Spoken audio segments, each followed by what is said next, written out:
This morning, we light our chalice, the symbol of our living faith, with the turning of the year and the turning of our lives foremost in our minds and hearts. If you have joined us online this morning, I invite you to light your own chalice or candle along with us. Small light in rising dark, we hold close to you for illumination and for warmth. We know you have powers to sustain life and to bring death. We honor this cycle, part of the living breath of the world. Life, death, and rebirth, the small path lit by flame, the warmth of the fire that settles us and settles within us. Today we welcome our ancestors, those we have long missed, and those whose loss is still fresh. We join together in the space of comfort around the living fire of our faith.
So today we are honoring our beloved dead.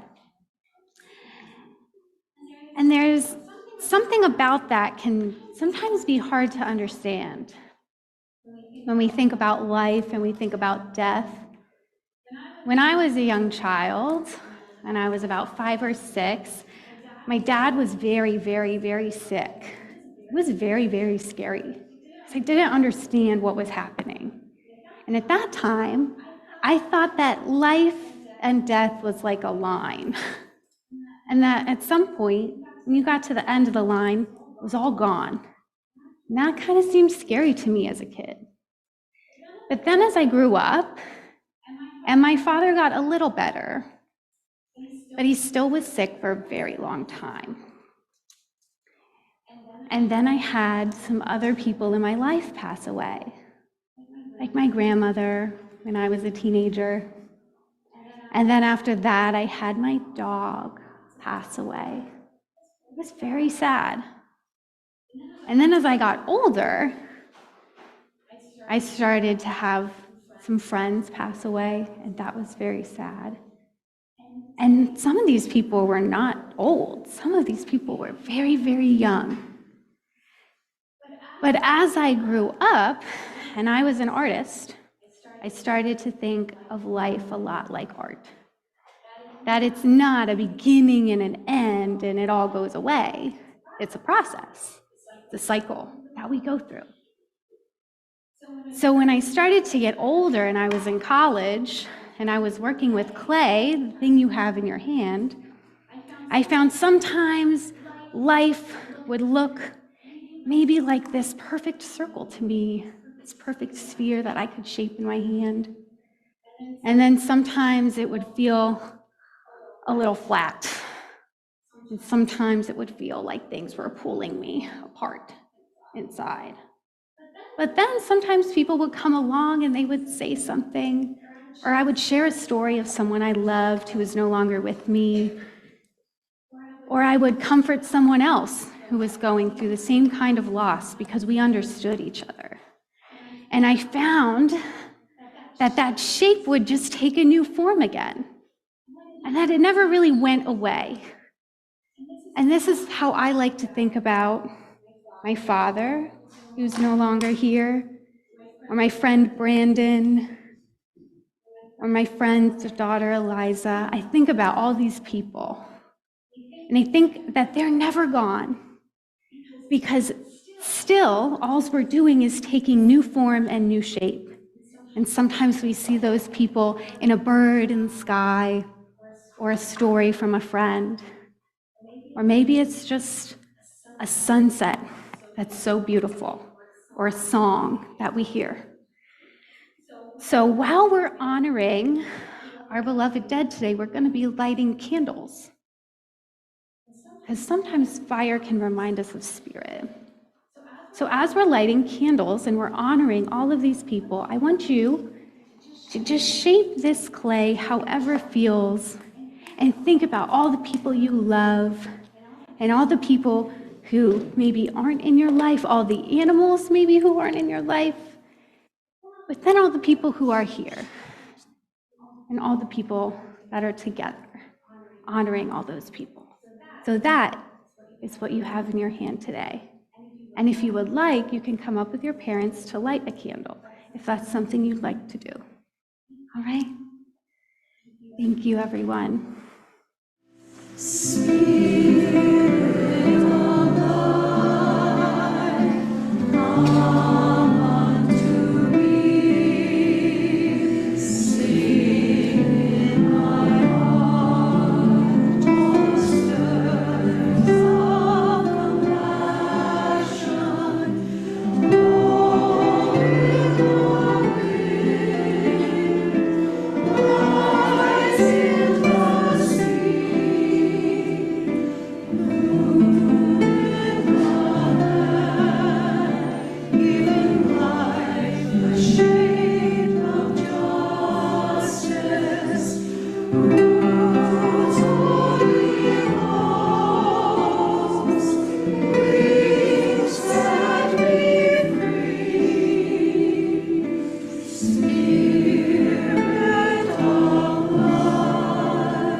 At this time of year, as we've already mentioned, in the Unitarian Universalist tradition and in many faith traditions we claim as sources, in faith traditions all around the world in the Northern Hemisphere at this time of year, when the seasons turn from lighter to darker and when we move through the autumn's season of harvest, we honor our beloved dead. As the turned soil rests in the winter months, we take this celebration of the final harvest to honor all those who have died. We consider those long gone, and we hold our grief anew for more recent losses. I know that today there are people hearing these words who are in every stage of grief. No matter how deep, no matter how complicated, we lift that grief up today, not to hide it, not to mask it, but to honor it.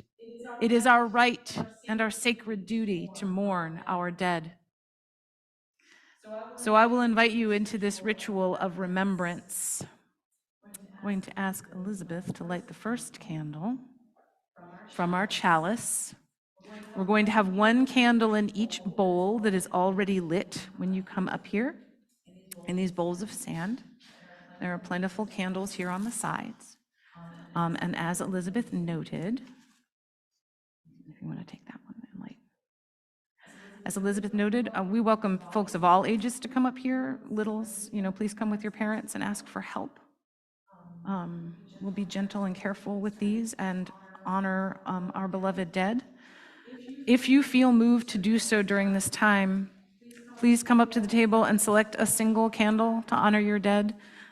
Maybe if you have some special ones, you can do 2 or 3, but we don't want to encourage people to light like 17 candles, please, because that leaves space for others to have their own time to light and to set and to think and reflect.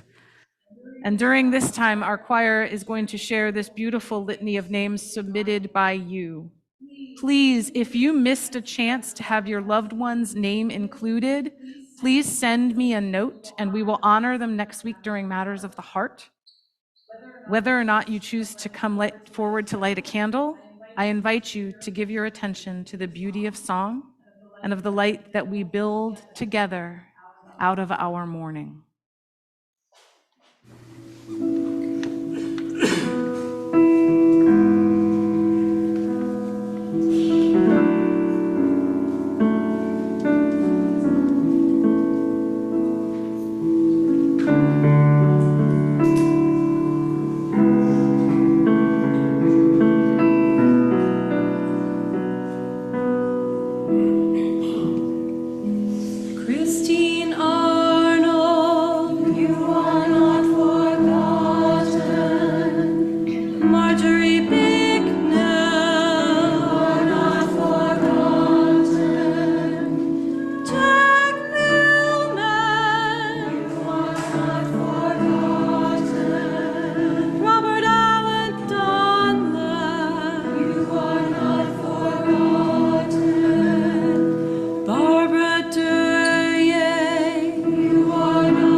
Antonio Riley, Penny Stan. said, and scowling, sharing Smeltzer, Robert Waters, Robert Wolf, who have died. You are not forgotten, whom we miss. You are not forgotten, who are gone now. You are not forgotten, whom we love. You are not forgotten.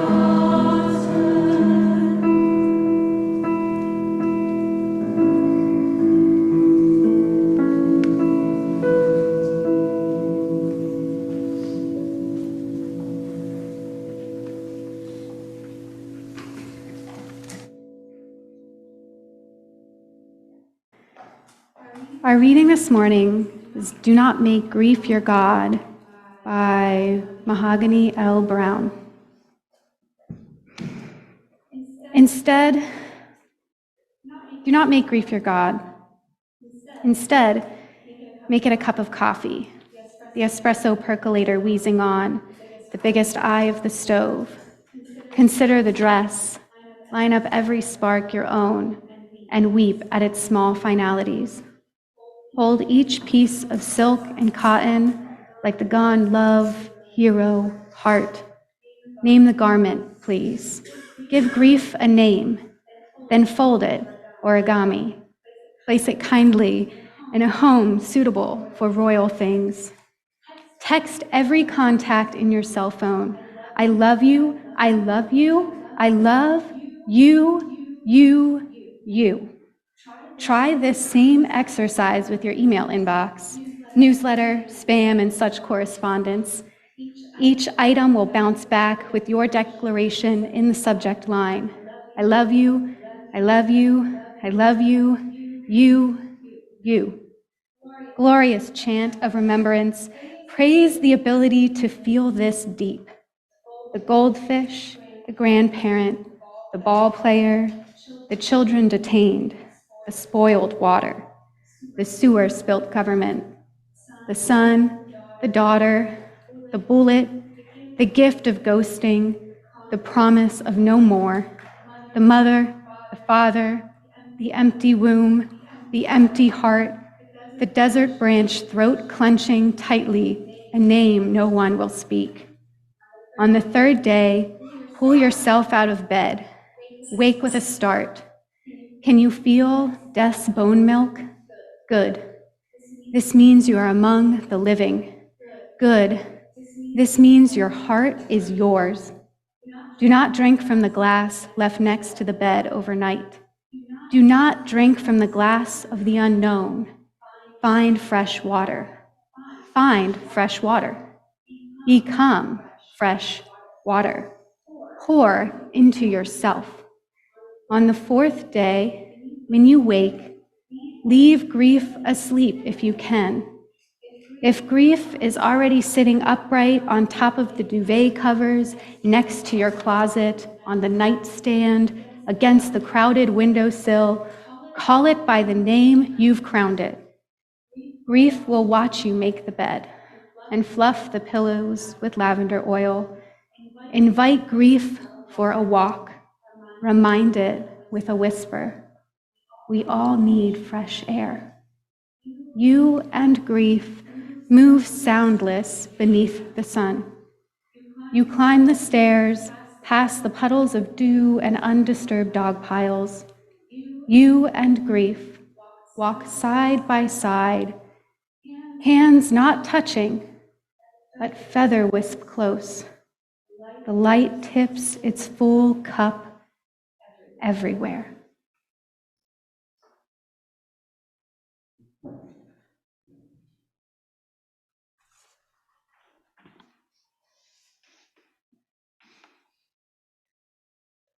Glorious chant of remembrance, praise the ability to feel this deep.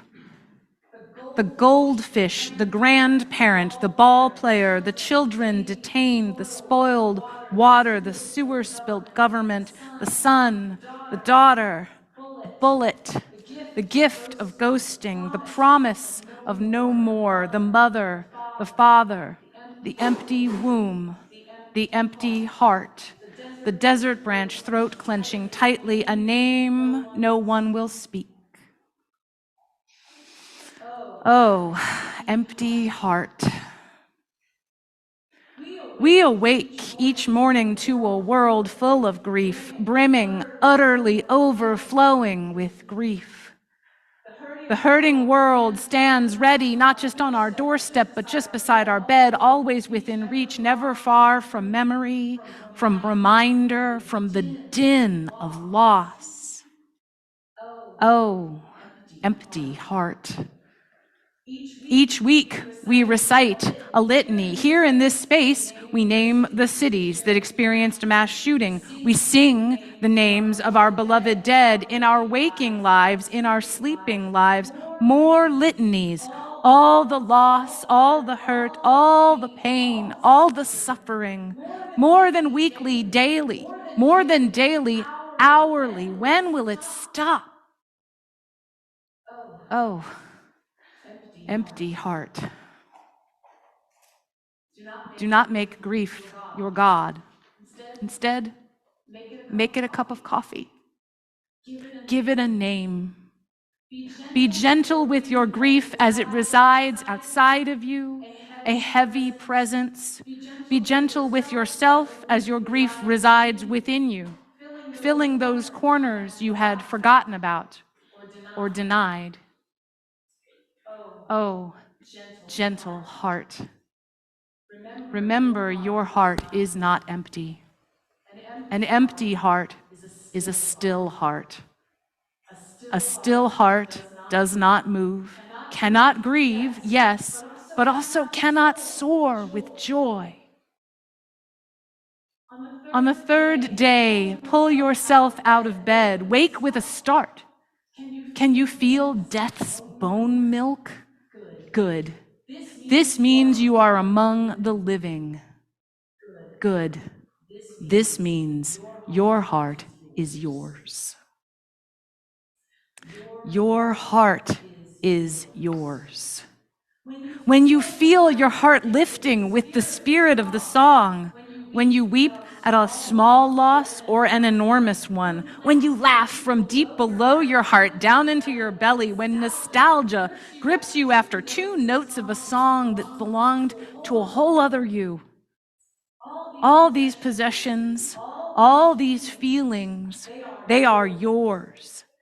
They make you, they fill you, they sustain you, they challenge you. Oh, gentle heart. Your moving heart needs grief because grief is the companion of love, always.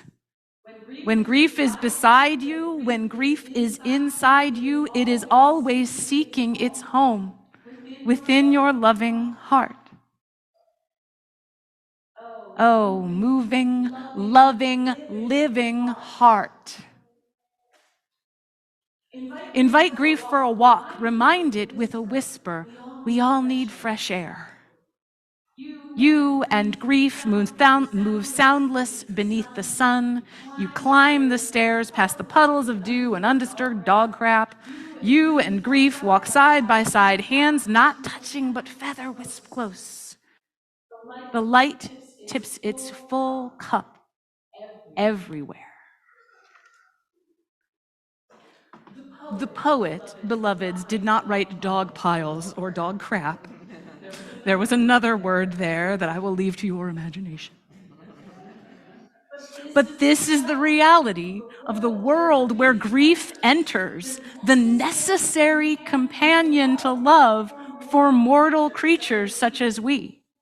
We need rest, and we need water, and we need to break open, and we need to invite grief to come with us, to be our companion through all the world's beauty and its tiny indignities. The light tips its full cup everywhere. Grief is our close companion because love is the beating heart of who we are. Love is the beating heart of how we show up in the world, how we make connections, how we seek and promote both justice and joy, how we celebrate every tiny win and pick ourselves back up with each loss. Love is the beating heart of this faith. Love is the beating heart of these litanies we recite because they are beautiful too. We can count our grief like beads on a string, but remember, that's not the only kind of bead there is on the string of life. There is each and every beautiful, amazing, astounding thing that makes a human life. Text every contact in your cell phone. I love you, I love you, I love you, you. Try this same exercise with your email inbox, newsletter, spam, and such correspondence. Each item will bounce back with your declaration in the subject line, I love you, I love you, I love you, you. Every spoken word of love, every counted bead of love, every movement taken for love, every head lowered for love, every hand raised for love, every beating, loving, moving, living heart pulses the truth of our lives. That we grieve as strongly as we love, and that these are the dual gifts that move our hearts and bear witness in this healing world. Chant that glorious remembrance each day. I love you. I love you. I love you. The way not to grieve is not to love, and that is not to live. Today, celebrate all the love in your life so strong, so powerful, so overwhelming that its loss is your companion, your shadow, your friend. Make it a cup of coffee. Chant every glorious, loving thing in your moving, living heart. Honor your grief, honor your love, and spill that full cup of life everywhere. So may it be.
join us in extinguishing our chalice and your home chalices if you have them lit with these words.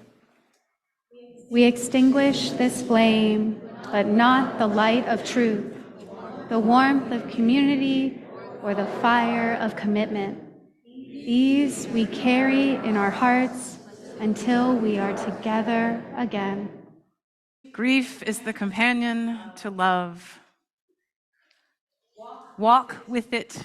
Move through your life this week, acknowledging all of the sorrow and all of the sweet.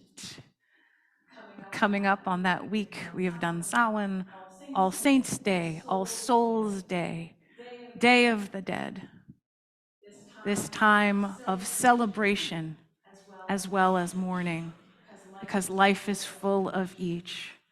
Take a sense of celebration with you, along with your grief, into the week to come. So may it be.